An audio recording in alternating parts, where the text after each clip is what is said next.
सबसे शैतान बच्ची हुआ करती थी। क्लास शुरू होने से पहले मुझे क्लास से बाहर निकाल लिया करते थे कि तब क्लास स्टार्ट करेंगे। तो ये ऊर्जा फाउंडेशन की शुरुआत कहाँ से हुई और किस मकसद से इस संस्था की शुरुआत हुई? जब मैंने 17 में झांसी टॉप किया था जी। तो मम्मी पापा ने तो IAS PCS बनने ही दिल्ली भेजा था। एक टाइम रहा होगा जब कुछ लड़कियां लड़के आपको एक आइडल के रूप में देख रहे होंगे कि मैं राशि दीदी की जैसे बनूंगी, फिर उन्होंने सोचा कि नहीं, राशि दीदी तो पॉलिटिक्स में, अब मैं क्या करूँगी? तो शिक्षा वो शेरनी का दूध है, जो पिएगा वो दहाड़ेगा, ये तो कहते हुए सुना है। लेकिन ये सोच कर तो मैंने समाज सेवा नहीं करना स्टार्ट किया था कि आगे जाके राजनीति में कहीं आऊँगी।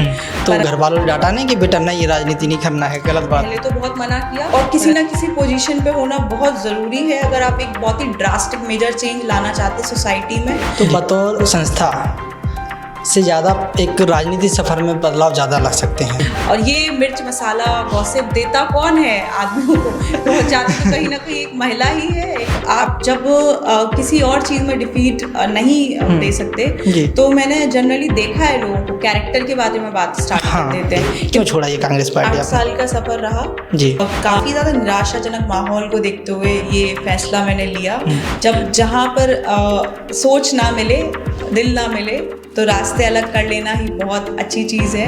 कि पॉलिटिक्स में ईमानदारी से काम किया जा सकता है कि नहीं किया जा सकता? बिल्कुल किया जा सकता है। कि सब जानती है, जनता को मूर्ख बनाना अब बहुत मुश्किल है। जी। आपको कुर्सी लगा के देगा। ये तो एक कंपटीशन है, आप चेयर रेस कह लीजिए। कुर्सी खाली हुई तो आपको बैठने के लिए दौड़ना भागना पड़ेगा। पड़ोसी दुश्मन हो जाएंगे, परंतु जिन दो नेताओं के लिए वो लड़े हैं, वो साथ में बैठ के चाय पीते हैं। धैर्य रखना और राजनीतिक सूझबूझ रखना बहुत ज़रूरी है। धैर्य सबसे ज़्यादा ज़रूरी है राजनीति में। बरुआ सागर की शान है हमारे बरुआ सागर का झरना। आज इतनी निंदनीय स्थिति में वो है, अगर आप जाके देखें। यत्र नार्यस्तु पूजन्ते रमन्ते तत् देवता। तो हमारे समाज में तो हमेशा से सीख दी गई है कि नारियों को पूजने से समाज पलता है। बुंदेले हर बोलो के हुए, हमने सुनी कहानी थी, खूब लड़ी मर्दानी हुए तो झांसी वाली रानी थी। ये लाइनें मैंने जो आपको कही हैं, ये क्यों कही हैं, ये वीडियो देखने के बाद आप सभी को पता लग जाएगा। नमस्कार, मैं हूं शंकर और आप देख रहे हैं मेरा हमेशा की तरह एक नया show TRS the reality show. और आज के शो में हमारे साथ जो स्पेशल गेस्ट है वो है राशि साहू जी। ये सिर्फ नाम ही नहीं, ये रानी लक्ष्मीबाई का एक कह सकते हैं प्रतिरूप हैं, क्योंकि एक समय 1857 था जहाँ पे अंग्रेज़ों से लड़ाई की थी और अपनी झांसी को, अपने बुंदेलखंड में एक अलग क्रांति जगाई थी। ठीक यही कह सकते हैं कि आज के समय में 2025-26 इस सदी में राशि साहू जी के जो काम हैं वो वास्तव में समाज को और लोगों को जागरूक करने वाले काम हैं। राशि जी, आपका बहुत बहुत स्वागत है आज के हमारे पॉडकास्ट में। नमस्कार, जय बुंदेलखंड। पहले तो बहुत बहुत धन्यवाद, इतना अच्छा परिचय दिया मेरा। मैं कहूँगी कि आज हम जहाँ बुंदेलखंड में, झांसी में और बुंदेलखंड की धरती में जो भी जिस भी नारी शक्ति ने जन्म लिया है, तो कहीं ना कहीं वीरता उनके खून में है। मैं हमेशा ये बात कहती हूँ। और सभी यहाँ की सभी लड़कियाँ वीरांगना हैं और सभी रानी लक्ष्मीबाई जी से उनसे प्रेरणा लेकर ही आगे बढ़ रही हैं। जी। तो राशि जी, सवाल बहुत सारे हैं मन में जी। और ये स्टूडियो अपना पहला है और इस स्टूडियो में पहला आपके साथ पॉडकास्ट कर रहे हैं। तो सवालों में आगे बढ़ने से पहले बस मेरा एक छोटा सा सवाल कह सकते हैं कि बचपन में आपने अभी तक क्या कह सकते हैं एजुकेशन आपकी रही है अभी तक, इसके बारे में थोड़ा हमें दर्शकों को ज़रूर बताइए, पढ़ाई के बारे में। अगर हम पढ़ाई की बात करें तो मेरी स्कूलिंग 12th स्टैंडर्ड तक झांसी से ही हुई है और उसके बाद में दिल्ली विश्वविद्यालय की किरोड़ीमल विद्यालय में महाविद्यालय में जाके मैंने अपनी अंडर ग्रेजुएशन पूरी करी, पोस्ट ग्रेजुएशन पूरी करी दिल्ली विश्वविद्यालय से। उसके बाद यहाँ से अभी मैं नेट JRF क्वालिफाई करने के बाद बुंदेलखंड यूनिवर्सिटी से PhD कर रही हूँ फिलहाल।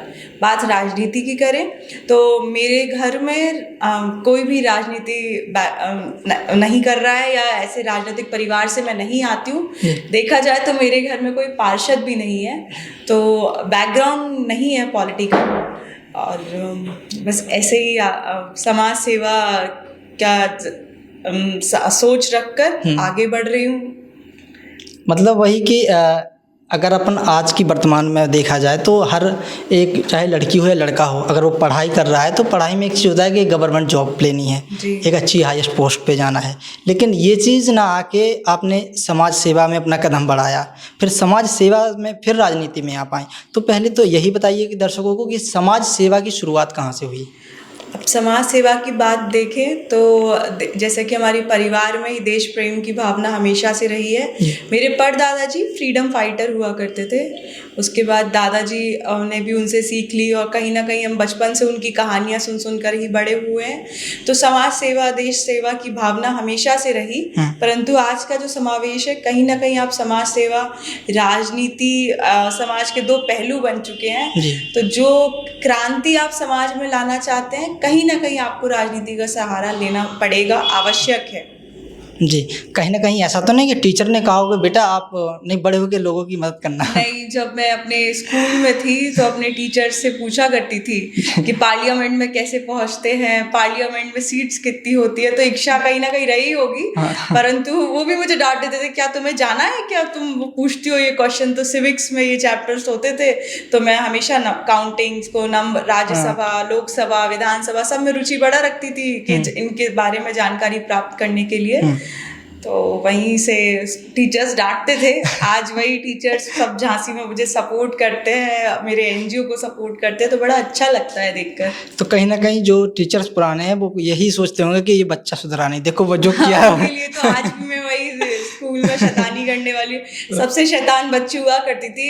क्लास शुरू होने से पहले मुझे क्लास से बाहर निकाल लिया करते थे कि तब क्लास स्टार्ट करेंगे। हाँ, तो आपने जब समाज सेवा की शुरुआत की तो फिर आपने एक संस्था की स्थापना की ऊर्जा फाउंडेशन के नाम से। तो ये ऊर्जा फाउंडेशन की शुरुआत कहाँ से हुई और किस मकसद से इस संस्था की शुरुआत हुई? जब 2020 में मैं अपने गांव वापस लौटी, कोरोना काल चल रहा था, तो हम लोग काफ़ी लोगों की मदद कर रहे थे। ऑक्सीजन सिलेंडर्स हो, इंजेक्शंस हो, या जो भी सुविधा हम प्रोवाइड कर पा रहे थे, राशन पहुंचाना हो। तो तब उससे ये शुरुआत हुई। तो लोग, काफ़ी सारे टीममेट्स, हमारे साथ के लोग जुड़े, साथी, छोटे भाई साथी सब जुड़े। तो उसके जरिए ऊर्जा फाउंडेशन की स्थापना हुई, एक संस्था का नाम दिया गया। तब से आज तक 6 साल होने को आ गए, हम लोग समाज सेवा में कार्यरत हैं। जी, तो कहीं ना कहीं एक दोबारा से एक सवाल मैं आपसे रिपीट करना चाहता हूँ। जैसे आपके मन में कभी ये नहीं आया कि मैं गवर्नमेंट जॉब जाऊं, IAS, IPS, UPSC की तैयारी करूं? जब मैंने 17 में झांसी टॉप किया था तो मम्मी पापा ने तो IAS PCS बनने ही दिल्ली भेजा था। पर कहीं ना कहीं इच्छा उनकी रही है कि UPSC का एग्ज़ाम में क्वालिफाई करूं, उससे देश सेवा करूं। परंतु वहाँ से रास्ता, ये भी समाज सेवा ही है, राजनीति भी। तो बस मेरी राह दूसरी निकली, बात समाज सेवा की ही रही, बस थोड़ा एक अलग पैटर्न रह गया। एक टाइम रहा होगा जब कुछ लड़कियां लड़के आपको एक आइडल के रूप में देख रहे होंगे कि मैं राशि दीदी की जैसे बनूंगी, फिर उन्होंने सोचा कि नहीं, राशि दीदी तो पॉलिटिक्स में, अब मैं क्या करूंगी? नहीं, ऐसा नहीं है। काफ़ी बच्चे बोलते हैं, तो पहले तो मैं यही कहूँगी मेरे सारे छोटे भाई बहनों से कि सबसे पहले अपनी पढ़ाई पूरी करें, चाहे राजनीति हो या कोई भी काम हो। हर जगह शिक्षित व्यक्ति का सम्मान ज़्यादा है, और शिक्षित होना इस देश में, चाहे राजनीति का क्षेत्र हो, व्यापार का क्षेत्र हो, या कोई भी क्षेत्र आप ले लीजिए, शिक्षा बहुत ज़रूरी है। अगर आप शिक्षित हैं तो आप, मेरे हिसाब से आप 2 से 3 परिवार, अगर महिला होने के नाते मैं देखूं तो हम 2 परिवार बदल रहे हैं। और अगर राजनीति की बात करें तो हम अपने जैसे युवाओं के लिए एक प्रेरणा बन रहे हैं, उनकी परेशानियां ज़्यादा अच्छे से रिलेट कर पा रहे हैं।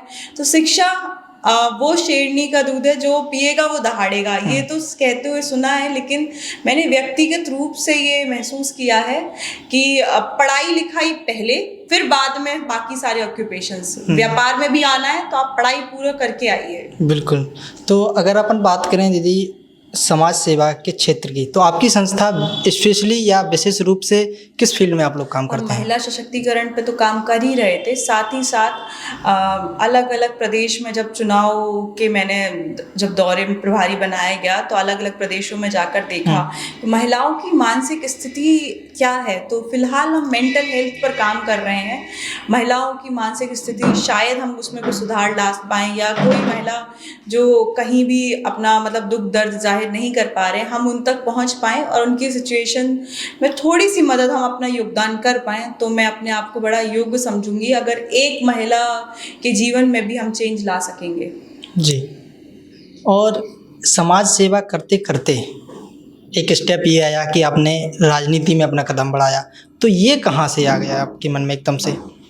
अब ये तो किस्मत की बात कहें या ऐसे मैं डेस्टिनी ही कहूँगी।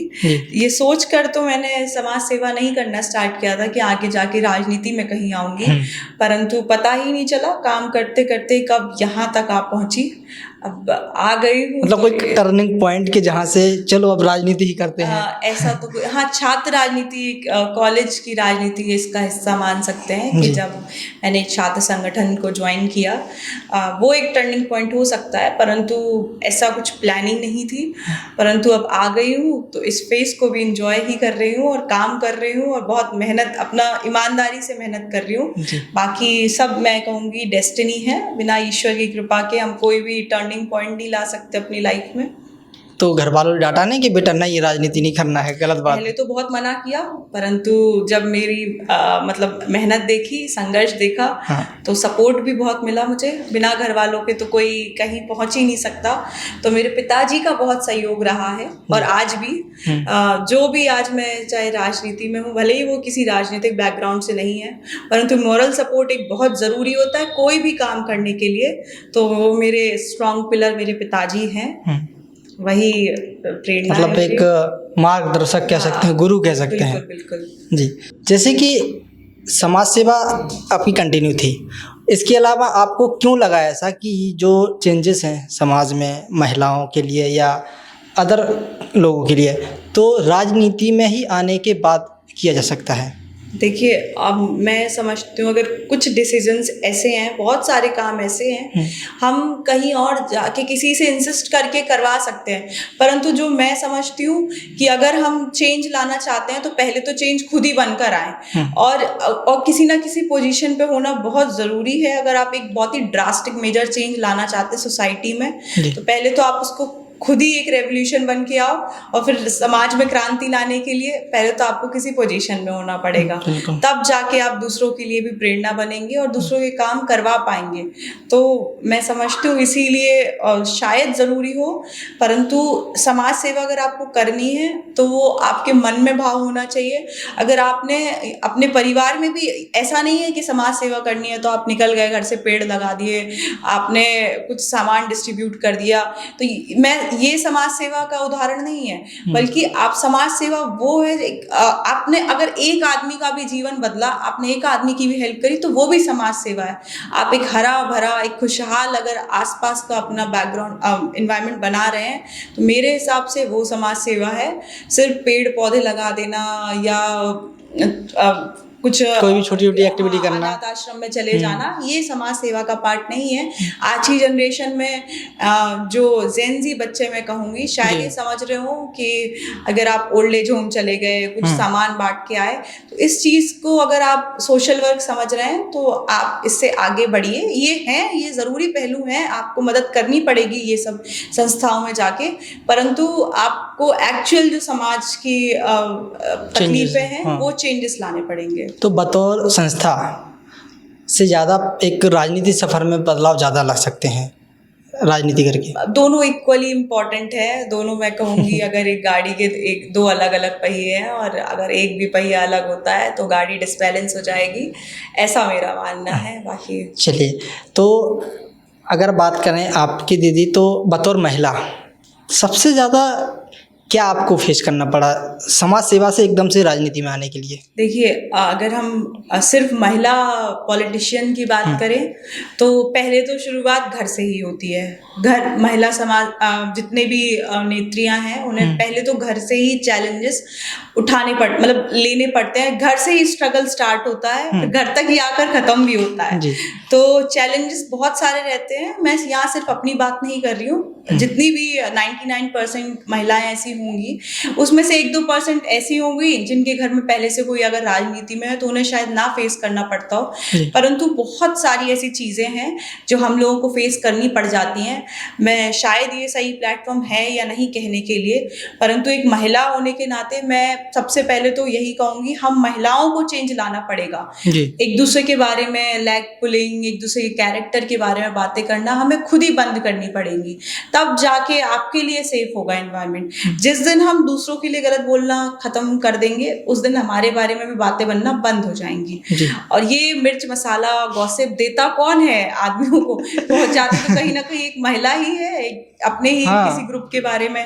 तो मैं समझती हूँ ये गॉसिप ये यहीं से स्टार्ट होती है, महिलाओं से ही, फिर महिलाओं तक ही आती है। अरे वो महिला अच्छी नहीं है, अरे वो ऐसी है। एक दूसरे को अगर हम एक दूसरे को ऐसे ही टांग खींचते रहेंगे तो हम बराबरी के कंपटीशन में आ ही नहीं पाएंगे। भले ही 33% आरक्षण हो जाए, चाहे 50% भी हो जाए, परंतु अगर ऐसा ही माहौल हम क्रिएट करते रहे और एक दूसरे के बारे में हम एक दूसरे को ऐसे ही गिराते रहे तो कब हमेशा बोला, आपने सुना भी होगा, महिलाओं के लिए बोला जाता है राजनीति अच्छी फील्ड नहीं है। शायद इसी वजह से कि हम कोई भी एक दूसरे को आगे बढ़ते हुए नहीं, लेकिन फिर भी मैं कहूँगी बहुत सारी, सभी महिलाएं एक जैसी नहीं हैं।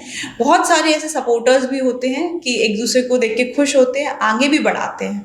तो लेकिन चेंज लाने के लिए हमें ये कदम उठाना पड़ेगा। सबसे पहले तो हमें गलत सुनना बंद करना पड़ेगा, बोलना भी बंद करना पड़ेगा, तब जाके हमारे बारे में अच्छी बातें होंगी। भाई शुरू से एक चीज़ होता है कि समाज में शुरू से ही डराया जाता है जी, स्पेशली टारगेट करके डराया जाता है कि आप लड़की हो, बच के रहो। ये सब चीज़ें लोगों के लिए, लड़कों के लिए है, पुरुषों के लिए है। ये चीज़ें अक्सर देखने को मिलती हैं जी। ये बहुत ही सेंसिटिव टॉपिक है, जितना मैं समझती हूँ कि महिलाओं को कैरेक्टर, आप जब किसी और चीज़ में डिफीट नहीं दे सकते, तो मैंने जनरली देखा है लोगों को कैरेक्टर के बारे में बात स्टार्ट कर देते हैं। ये बहुत ही बेसिक सी चीज़ बन चुकी है, चाहे कॉर्पोरेट लाइफ हो, घर हो, बिजनेस हो, पॉलिटिक्स हो। पॉलिटिक्स में तो 90% लोग ऐसे हैं, अगर आप एक महिला से नहीं जीत पा रहे हैं तो उसको डिफेम करना बहुत ईजी है। बिल्कुल। बीइंग अ गर्ल पॉलिटिशियन हम देख सकते हैं कि हम भी अगर समाज को एक नजरिए से देखें, जैसे कि अगर एक पुरुष अगर राजनीति करने निकला है तो आधी अगर पॉपुलेशन महिला है, पुरुष है, तो वो तो एक समान होके ही सबसे बात कर रहे हैं। वही सेम टॉपिक पे अगर हम निकले हैं, अगर हमने सबसे एक समान होके बात करी, तो वहीं से स्टार्ट हो जाएगा इजी टू टॉक। हम लोगों को 4-5 नाम दे दिए जाते हैं, वेरी इजी रीचेबल, तो ये 4-5 ऐसे नाम दे दिए जाते हैं, टैगलाइंस दे दी जाती हैं, तो वहीं से डिफेम करना स्टार्ट कर देते हैं। परंतु इसकी रोक भी हम महिलाओं को ही लगानी पड़ेगी, तब जाके ये अंकुश लगेगा। और महिलाएं जितनी ज़्यादा हम सेफ आएंगी, उतना सेफ स्पेस हमारे लिए बनेगा। तो मैं चाहूँगी, ये कोई गलत फील्ड नहीं है पॉलिटिक्स। आप अच्छी सोच लेकर आएंगी, आप दूसरे के लिए अच्छी सोच लेकर आप समाज में निकलेंगी, तो टाइम लगेगा, 5 से 10 साल लगेंगे, लेकिन एक बहुत ही अच्छी फील्ड ये बन के आएगी कि अगर हम महिलाएं हमेशा से सशक्त हैं। हमारे देश में तो महिलाओं को पूजा जाता है देवियों के रूप में, अब नवरात्रि चल रही है, यत्र नार्यस्तु पूजन्ते रमन्ते तत् देवता। तो हमारे समाज में तो हमेशा से सीख दी गई है कि नारियों को पूजने से समाज फलता है। तो मैं वही कहूँगी कि हम जितना आगे जाएंगे उतना ही सेफ हमारे लिए बैक। कहीं ना कहीं जब पुरुष वर्ग या कोई अन्य व्यक्ति सामने नहीं जीत पाता तो सीधा कैरेक्टर पे वार करता है जी, वही चीज़ सामने आती है। तो दीदी अब एक ऐसे सवाल की तरफ बढ़ते हैं जहाँ से आपका एक कह सकते हैं कि हम लोगों के लिए और जो लोकल हमारी क्षेत्र की जनता है उनके लिए टर्निंग पॉइंट सा माना गया है कि आप राजनीति में रहीं, समाज सेवा की, लेकिन कांग्रेस पार्टी से आप थीं, तो ये कांग्रेस पार्टी को छोड़ के कैसे एकदम से क्यों छोड़ा ये कांग्रेस पार्टी? 8 साल का सफ़र रहा जी। कहीं ना कहीं नहीं जो मेरा सोचने का तरीका हो या नहीं मैच कर पा रहा हो, एक टाइम पर आके ये मेरे लिए टर्निंग पॉइंट था पॉलिटिक्स का। कहीं ना कहीं आइडियोलॉजीज मैच नहीं कर पाई, एक पॉइंट पर आके काम करने का तरीका जो मेरा था वो शायद अलग हो। तो और काफ़ी ज़्यादा निराशाजनक माहौल को देखते हुए ये फैसला मैंने लिया। तो मेरे हिसाब से ये उचित था। अब देखते हैं कि क्या ये नहीं, मतलब मैं थोड़ा वही एक शॉर्ट में जानना चाहूँगा कि क्या चीज़ें, या एक कह सकते हैं कि कम्युनिटी हो गई या एक लीडर शिप हो गया, किस तरह का नहीं हो पाया? अब इसका जवाब तो सोच पाना भी बहुत कठिन है, परंतु मैं जितना समझ पाई हूँ, जो मेरा ये डिसीजन था वो मेरी सोच से तो मेरे लिए तो सही था। जब जहाँ पर सोच ना मिले, दिल ना मिले, तो रास्ते अलग कर लेना ही बहुत अच्छी चीज़ है। क्यों टॉक्सिसिटी झेली जाए। और इतना मेरा जो काम करने का तरीका था, शायद मैं वो नहीं कर पा रही थी, इसीलिए अब मैंने अपने रास्ते अलग कर लिए और अभी भी समाज सेवा कर रही हूँ। ऐसा नहीं है कि राजनीति अगर पार्टी छोड़ी है तो समाज सेवा थोड़ी छोड़ दी है। आज भी मैं समाज हित के लिए कार्य कर रही हूँ। लोग मेरे पास अगर समस्या लेके आते हैं, मैं जितना मैं हल कर पाती हूँ उतना मैं अपना पूरा योगदान दे रही हूँ। तो आपने कांग्रेस पार्टी छोड़ी है, इसके बाद क्या किसी अन्य पार्टी में जाने का प्लान है क्या आगे? फिलहाल देखते हैं, जो भी राजनीतिक डिसीजन रहेगा सबके सामने जल्दी आएगा, देखते हैं। चलिए, तो एक चीज़ अक्सर देखी जाती है दीदी कि पॉलिटिक्स में एक ईमानदारी पे हमेशा सवाल उठते हैं जी। लोग आरोप लगाते हैं, ब्लेम करते हैं कि अगर आप पॉलिटिक्स में हैं तो करप्शन में डूबे हुए हैं। तो कहाँ तक ये बात सही है कि पॉलिटिक्स में ईमानदारी से काम किया जा सकता है कि नहीं किया जा सकता? बिल्कुल किया जा सकता है। कितने सारे हमारे पास ऐसे एग्जाम्पल्स हैं जो कहते हैं ईमानदार नेताओं के बीच में गिने जाते हैं। हम लाल बहादुर शास्त्री जी को ले लें, अटल बिहारी वाजपेयी जी को ले लें, सुषमा स्वराज जी को ले लें, ऐसे ना जाने कितने अनगिनत नाम हैं जो कहे जाते हैं, कितने अच्छे लीडर्स हैं।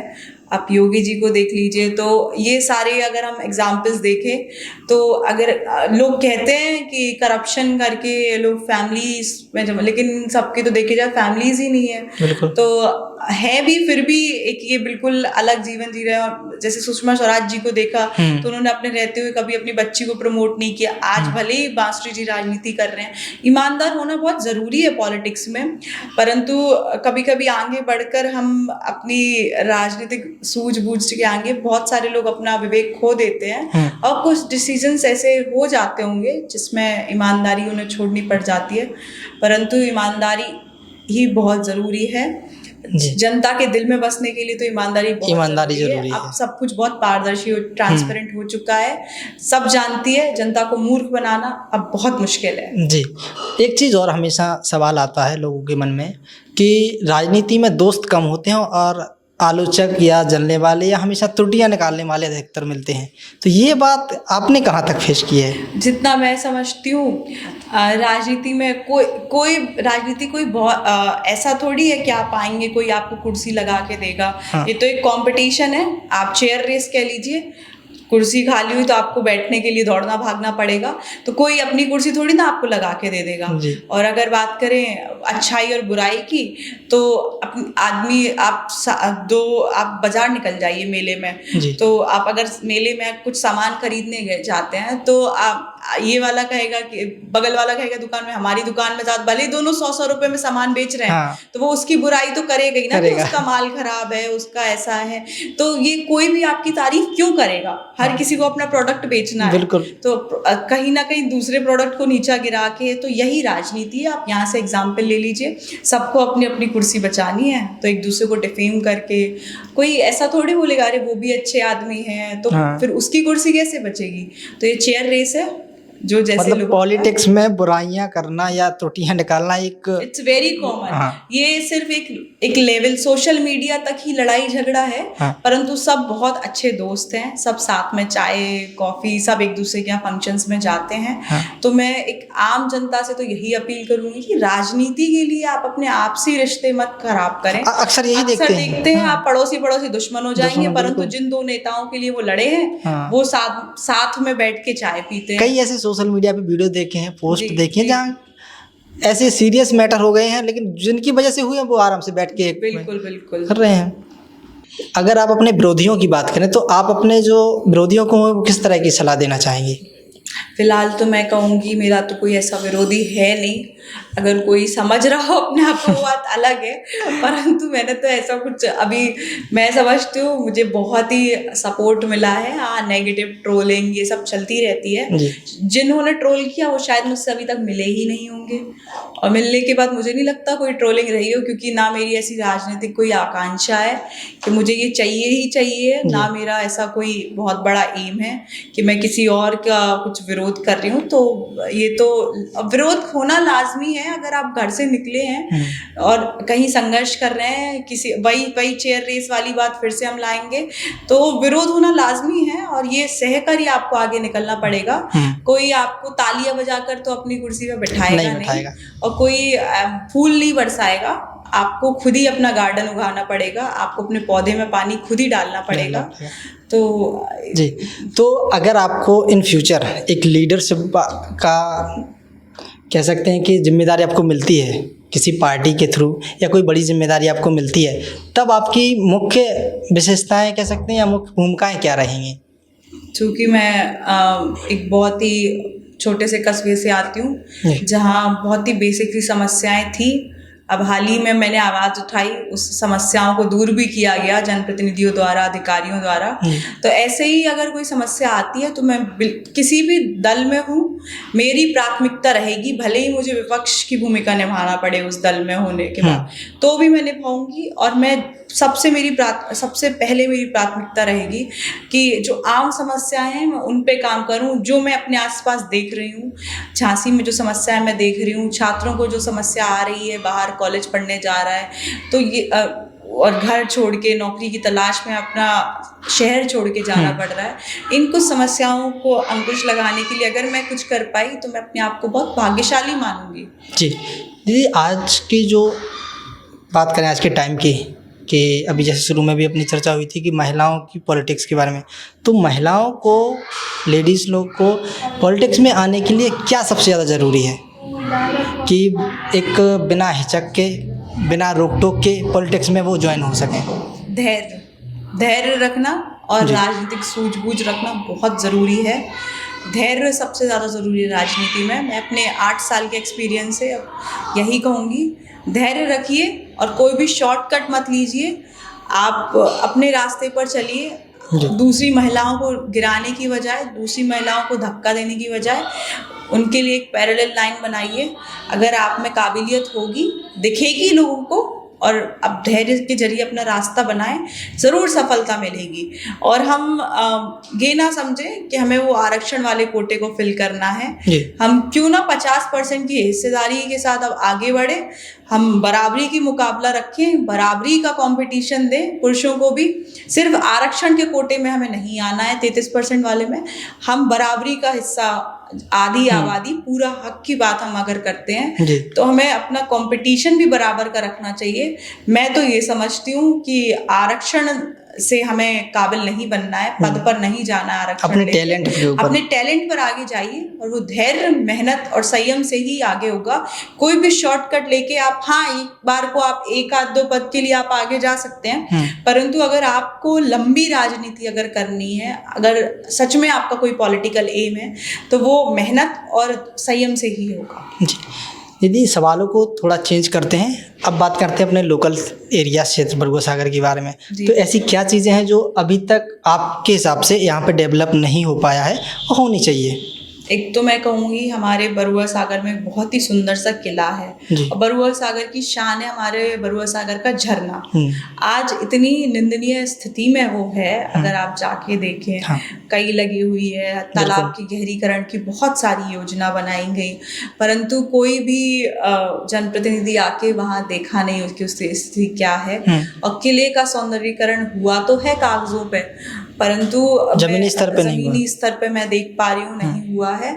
और इतना अच्छा फोर्ट है, हम समझते हैं कि अगर उसको डेवलप किया जाए तो वहाँ आसपास के इलाकों में बहुत सारी ऐसी कम्युनिटीज़ रह रही हैं जिनकी इकोनॉमी वहाँ से, मतलब जिनका जिनको कुछ वहां से मिल सकता है, जैसे उनकी आमदनी बढ़ सकती है या उनको एक रोजगार मिल सकता है। अगर हम लोकल्स जो जरूरतमंद लोग हैं तो किले को अगर अच्छे से हम उसको यूज किया जाए और झरना को भी डेवलप अगर किया जाए, उसके बारे में भी सोचा जाए। और आसपास में हमारे बरुआ सागर में बहुत ही हरा भरा सा ये गांव है, तो मैं इसको और हरा भरा करने के लिए मैं यहाँ के बच्चों को देखती हूँ कि यहाँ के बच्चे कैसे आगे बढ़े, क्योंकि जब मैंने ही अपनी स्कूलिंग 1st से लेके 12th तक झांसी में करी, तो मुझे यहाँ से वहाँ क्यों जाना पड़ा।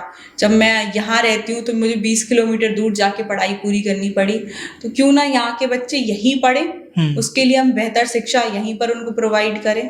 तो ऐसा मेरा मानना रहेगा कि यहाँ बेहतर शिक्षा के लिए हम कुछ करें, 12th स्टैंडर्ड तक कम से कम एक अच्छा स्कूल प्रोवाइड करा सके जहाँ सारी सुविधा, स्कूल्स तो बहुत हैं परंतु शिक्षा का जो निजीकरण हो गया है उसके जरिए सारे माँ बाप ने बाहर बच्चों को भेजना स्टार्ट कर दिया है। तो 12th तक तो मैं समझती हूँ बच्चों को अपने घर परिवार में रह के ही शिक्षा पूरी करनी चाहिए और इजी उनको ट्रांसपोर्टेशन मिले। मतलब कि यहाँ लोकल का चाहे स्टूडेंट्स हो या किसी भी तरह का व्यक्ति बाहर पे डिपेंड ना रहे, बाहर जा रहा है स्कूल के लिए, तो कहीं ना कहीं संसाधनों की कमी की वजह से यही हो रहा होगा। तो ये बेसिक सी चीज़ें हैं जो अपने लोकल में होनी चाहिए। जी दीदी, अगर आपको जनता का समर्थन मिलता है तो आप सबसे पहले बाकी चीज़ों को छोड़ के स्पेशली किन मुद्दों पे काम करेंगी? स्पेशली तो जैसा कि अभी मैं वही फिर से रिपीट करूंगी, बेसिक समस्याओं की हम बात करते हैं। ज़्यादा मैं जितना मैं समाज से सेवा करके मैंने सीखा, मैं जो भी कर पाऊंगी, पहला तो प्रोजेक्ट हमने मेंटल हेल्थ का ही स्टार्ट किया और भी बहुत सारे मुद्दे ऐसे हैं। जल का मुद्दा है, पर अगर हम गांव में जाके देखें, और अभी गर्मियाँ आने वाली हैं तो बिजली का मुद्दा एक रहता है, और जो अस्पताल हैं, अस्पतालों में जो लूट मची है, तो मैं प्राइवेट अस्पतालों की लूट की बात कर रही हूँ, तो सबसे पहले तो मैं उसको दूर करना चाहूँगी कि ये इस पे अंकुश लगाया जाए। दीदी, एक क्वेश्चन को मैं ऐड करना चाहता हूँ यहाँ पे। जैसे अभी आपने कहा कि अगर अपन रूरल एरिया में जाएंगे तो वहाँ पे पानी की जो कंडीशन देखें, जैसे नल जल योजना के तहत अभी एक सर्वे में तो गवर्नमेंट निकाल देती है कि सब जगह मैंने पानी पहुंचा दिया गवर्नमेंट के अकॉर्डिंग, लेकिन मैंने जैसे ग्राउंड रिपोर्टिंग की तो अधिकतर एक ही वहाँ से जवाब निकल के आया कि 95% लोगों के घर में पानी नियमित नहीं पहुंच रहा है। ये कहीं ना कहीं गवर्नमेंट की विफलता है। अब तो ऐसा भी हो सकता है क्योंकि जनप्रतिनिधि रोज तो हर गांव का दौरा नहीं कर रहे हैं या उन तक बात ना पहुंच पा रही हो, तो अधिकारियों की ये गलती है। जनता तो जाती होगी, परेशान होगी, शिकायत तो बराबर होती होगी, बिल्कुल कंटिन्यू कंप्लेंट्स आ रही हैं, कंप्लेंट्स आती हैं। इस पे एक्शन लेना पड़ेगा अधिकारियों को। तो ये कहीं ना कहीं अधिकारियों की जिम्मेदारी है कि आप सरकार से जिस बात का वेतन ले रहे हैं, आप जनता के सेवा के लिए बने हैं, आप वेतन उसके लिए ले रहे हैं, परंतु दिखा दिया जा रहा है ये नल जल। मैं गांव में ये समस्या ज़्यादा है, सिटी में ये समस्या नहीं है। सिटी में नहीं है, सिटी में ये समस्या नहीं है। यहाँ आसपास के क्षेत्र में ये समस्या ज़्यादा है क्योंकि अब गर्मियों में समरसेट बोर से पानी आना कम हो जाएगा और लोग जो सरकारी नल है उस पर डिपेंड रहने लगेंगे। तो कहीं ना कहीं उस समस्या को दुरुस्त बनाएं। ये जनप्रतिनिधियों तक बात तो पहुंचनी चाहिए, पहुंच रही है। आप जाइए, मतलब मैं लोकल जनता से गुजारिश करूंगी कि आप जाइए, अपनी समस्या उन तक पहुंचाइए। और जो भी अधिकारी, अगर मैं आपकी मदद कर पाऊँ, अगर कोई भी अधिकारी आपके साथ कुछ बदसलूकी करता है या आपके यहाँ क्षेत्र में नहीं है, तो हम उसकी, अगर हमारी संस्था कोई मदद कर पाए तो हम ज़रूर करेंगे कि आपके घर तक नल का पानी ज़रूर पहुँचे। जी, सबसे अहम और इस पॉडकास्ट का आखिरी सवाल, शुरू में भी ये चर्चा हुई थी कि आपने अपना गुरु का दर्जा अपने पिताजी को दिया हुआ है, तो वास्तव में एक गुरु के रूप में आपके पिताजी किस तरह से आपके लिए गुरु रहे हैं?